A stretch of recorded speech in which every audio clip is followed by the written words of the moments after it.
The moral argument consists of two premises and one conclusion. The first premise is, if God does not exist, then objective moral values and duties do not exist. The second premise, objective moral values and duties do exist. And then the conclusion is, of course, God therefore exists.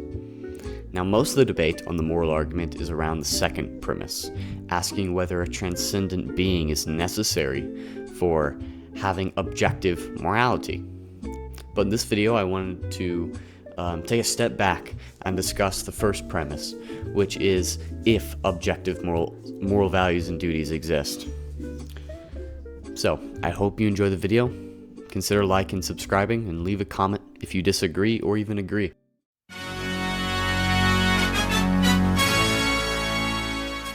Alright, hello everyone, my name is Silas Szymanski. I'm a Christian apologist. This is my first video on the channel, and this is a brand new channel. If you look at the video description, you can see more about me, about why I'm doing this, and stuff like that. So I thought the moral argument would be a very interesting topic to start out with, my first video. It is my favorite argument after all.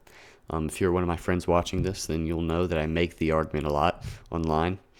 And it's pretty challenging, so I just kind of wanted to give some insight on the first premise of the argument. And so to do this, I wanted to compare and contrast the two moral theories that circle around this question of whether morality is subjective or objective, which would be moral relativism and then moral realism. Moral relativism is the belief that morals are completely subjective and hold no greater truth beyond human opinion. And the theory contrary to this belief would be moral realism, which is the belief that morals are objective and do hold greater truth than an opinion.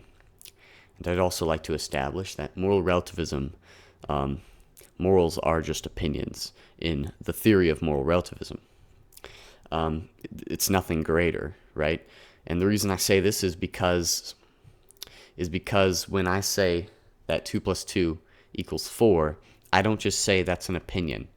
I would say it is true. And 2 + 2 = 4. That is the truth. It's not some subjective belief. And this is because there can be external evidence that is independent from my opinion.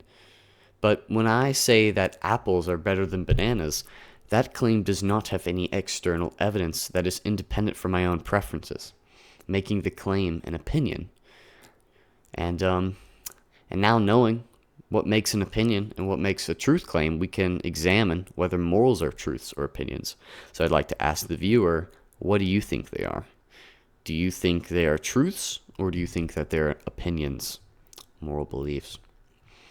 So the first thing I think we need to look at is justice and persecution in our society.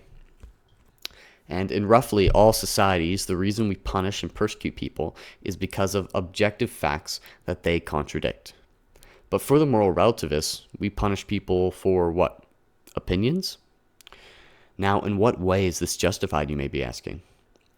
I suppose that a moral relativist would not find it justified to punish someone for not liking a certain flavor of ice cream, but do find it justified to punish someone for attempting terrorism in the name of his or her God. Of course, one might argue that they are different, and they are, of course, but they are the same in principle. Both those actions are opinions. So, to be consistent with the subjective worldview on morality, I believe you would have to say that the terrorist deserves no persecution. This is because even if the moral relativists were to personally believe that terrorism is wrong, it's their subjective opinion over another subjective opinion. There is no external standard that tells which one of them is right or wrong. It's like debating over apples or bananas. So, one might argue that the government is the external standard for telling us which one is right or wrong. But I would argue that yes, they do tell us what is right from wrong in the sense of crimes, but a society or government does not have a right to tell us what is morally right or wrong. So, we as individuals still have a duty to determine whether the government is moral. This is because a government can be morally incorrect at times. I mean, let's just look at Nazi Germany. Nazi Germany was a society that believed the genocide of Jews was a moral thing to do. Now, if your standard is that government, there is no questioning of that, right? But if you believe that genocide against Jewish people is an immoral thing to do, then you have to say that society was incorrect. So, the terrorists might just say that the government is wrong in persecuting him, and you will say otherwise. But still, there is no external standard to tell which one of you is right. So, in a sense, this claim that the government is the external standard only kicks the can down the road to now question, what is the external standard to judge the government? So to be consistent with the moral relativism, we have to accept a socially unacceptable term, which is that no one is justified to punish people for their moral beliefs, since there is no moral truth. Now this includes many things that are deemed as crimes in the United States of America: murder, rape, theft, animal abuse, extreme drug use, and etc. Now, how all this changes when believing in moral realism? It's simple. We believe in moral facts. We believe that a terrorist is wrong because what he does contradicts our moral standard, which is God. There is a moral truth that is not only enforced to oneself, but enforced to everyone around them. Now, no moral relativist actually thinks that believing murder is a good thing is the same thing as having a different favorite flavor of ice cream. It is greater than an opinion, and they know it.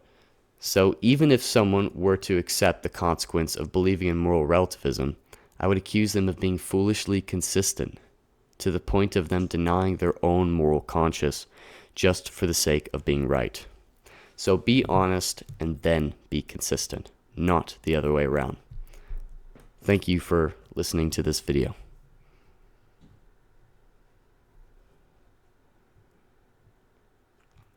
Alright everyone, so if you enjoyed the video, please like and subscribe, and I hope that I can post new ones soon. Thank you.